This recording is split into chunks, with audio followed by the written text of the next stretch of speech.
Bienvenue ici au 4e Forum d'Avignon. Nous sommes dans le Palais des Papes, ici dans le sud de la France, à l'occasion donc de ce forum consacré à investir la culture. Bonjour Renaud de Nieuwevabre, vous êtes l'un des fondateurs de ce forum. Avec vous, on est ravis d'accueillir Siem Belkodja. Vous êtes évidemment la chorégraphe tunisienne bien connue. Vous dirigez également 2 écoles en Tunisie.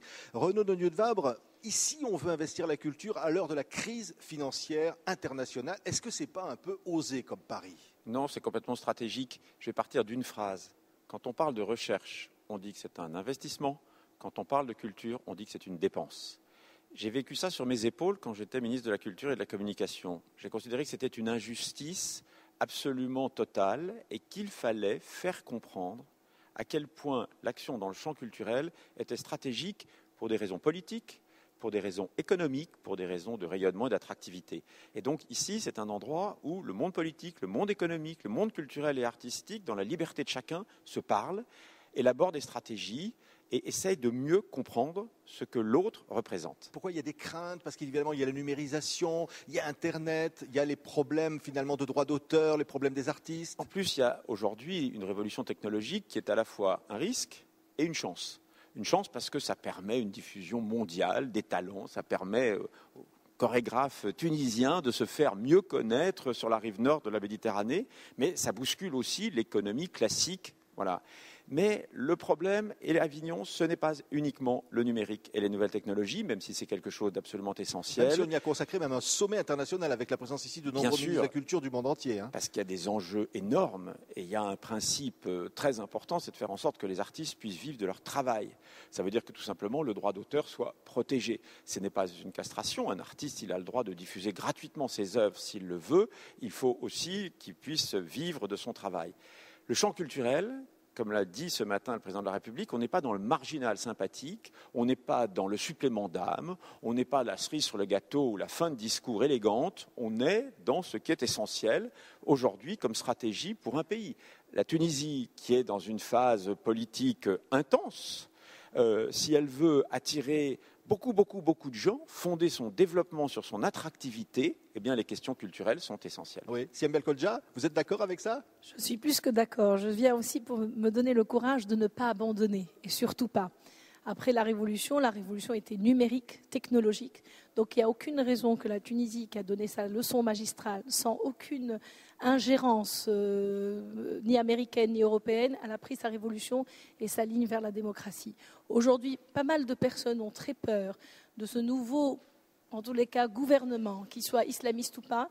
C'est-à-dire on est là vigilant. Les artistes seront à faire leur travail comme il se doit. Il y a une menace réelle, il y a quelque chose qui peut arriver, les artistes sont en difficulté. Je pense que si on leur dit qu'on a une menace, ils seront riches de ces mots. Non, je ne pense pas qu'il y a une menace. C'est à nous de continuer à travailler. Sous Ben Ali, sûrement qu'il nous a utilisés. Moi, j'ai fait 3 festivals. Un festival de documentaires gratuit au public. Un festival de danse contemporaine depuis 10 ans, gratuit au public. 125 000 spectateurs. Un festival de design, mode et photo. J'étais comme quelqu'un qui avait tellement envie que tout le monde voyage. Parce que le problème, il ne faut pas oublier que l'Europe ne nous permet plus de voyager. On parle des technologies, mais on parle de piratage.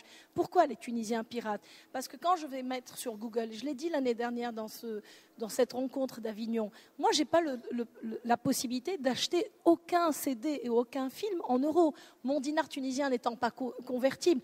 Alors, je reste inculte ? Non. Je suis obligée pratiquement de pirater. Donc, je respecte le droit d'auteur. Mais il faudrait que ces grandes chaînes, en tous les cas, ces grandes entreprises comme Google, comme Facebook, trouvent le moyen pour que les pays du Sud, les pays pas défavorisés, en tous les cas qui n'ont pas les moyens au niveau convertible, que le jeune soit égal aux jeunes européens. Il n'y a pas une raison qu'à Marseille, à 1 heure de vol à Tunis, le Marseillais, le jeune Marseillais de 25 ans, il a la planète entière à ses pieds, en tous les cas par Google, où il vient en Tunisie avec une carte d'identité, et parce que moi, je n'ai pas le droit d'avoir des visas, donc je n'ai que les nouvelles technologies pour découvrir la planète, mais il y a aussi des portes qui me sont fermées parce que je dois payer en euros. Donc la démocratie ne peut exister que si ces frontières-là tombent. Oui, Renaud Dieu de Vabre, là il y a un message fort. Là, hein. Absolument, mais c'est l'esprit du Forum d'Avignon, c'est-à-dire, si vous voulez, c'est de vouloir faire vivre concrètement l'égale dignité entre des cultures, entre des expressions, entre des pays, entre des peuples. Le Forum d'Avignon, ce n'est pas franco-français, c'est un forum international, ouvert, pour que ces questions soient débattues. La question de l'accès à la culture, elle est absolument essentielle. Il y a 2 sujets qui sont évoqués. Il y a celui des visas, qui est un problème évidemment politique absolument majeur. Et puis il y a deuxièmement le coût, l'accès à Internet, et de faire en sorte que la jeunesse de chacun des pays, et pas uniquement la jeunesse, puisse avoir accès à ces réalités culturelles. Donc il y a beaucoup de choses et beaucoup de sujets qui sont sur la table. Et surtout dans une période de crise, c'est paradoxal de dire ça, mais c'est un investissement d'avenir. Oui, parce qu'évidemment, dans une période de crise avec des déficits budgétaires, on voit bien que l'Europe a des difficultés. En Grèce, on a coupé les budgets pour la culture. Parce qu'il faut faire des arbitrages et il faut investir dans les secteurs d'avenir. Et aujourd'hui, pour un pays comme la France, investir dans des industries très classiques qui sont très concurrencées dans de nombreuses régions du monde, ce n'est pas un investissement d'avenir. Investir dans le domaine de l'intelligence est un investissement d'avenir. On est ici au Palais des Papes. Je n'ai pas visité les toits du Palais des Papes. Je suis sûr qu'il y a des espaces absolument extraordinaires. Vous ne pensez pas qu'on pourrait accueillir dans les toits du Palais des Papes 50 start-up, 50 jeunes entreprises, 50 jeunes pousses ou des artistes, des studios d'enregistrement. Pourquoi vous trouvez, Renaud de Vabre, que c'est un peu poussiéreux? On est là, on a la contemplation des vieux monuments en France. Non, ce n'est pas poussiéreux, parce qu'heureusement, il y a beaucoup d'initiatives, mais je pense qu'on pourrait faire davantage. Et moi, je suis pour une maxime qui est « oui, bien sûr ». Puis ensuite, on voit comment on fait. Mais il faut ouvrir les lieux, il faut faire en sorte qu'ils permettent à des talents de rayonner, parce que ça me semble tout à fait exceptionnel. On parle souvent de la réactivité de Berlin. Une ville où finalement un atelier d'artistes, ça ne coûte pas très cher de s'y installer. Nous, on a des monuments immenses dont beaucoup sont peu utilisés. Ouvrons-les. Et en Tunisie aussi, Siam Belkhodja. Et on invite tous les artistes comme Berlin de venir investir toutes les terrasses tunisiennes. On les connaît, c'est Médina et ces choses assez exceptionnelles. Mais je veux dire une chose, vraiment, la menace ne vient pas par les islamistes. La menace ne vient que quand vous nous enfermez dans un ghetto. Et en tous les cas, de comprendre la Tunisie ou ces pays du Sud par un angle européen.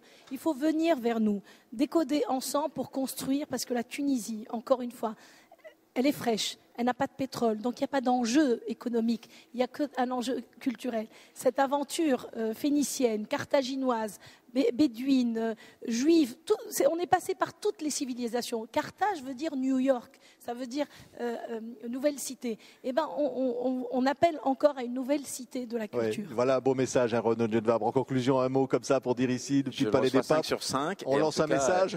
La Méditerranée, il y a son unité et faite de sa diversité. Et voilà, on se sent proches les uns des autres, donc on a intérêt à bouger ensemble. Merci Renaud de Vabre d'avoir été notre invité. Merci Siam Belkhodja d'avoir été ici donc, au Palais des Papes à l'occasion du Forum d'Avignon. On se retrouve demain, toujours ici, depuis Avignon. Merci.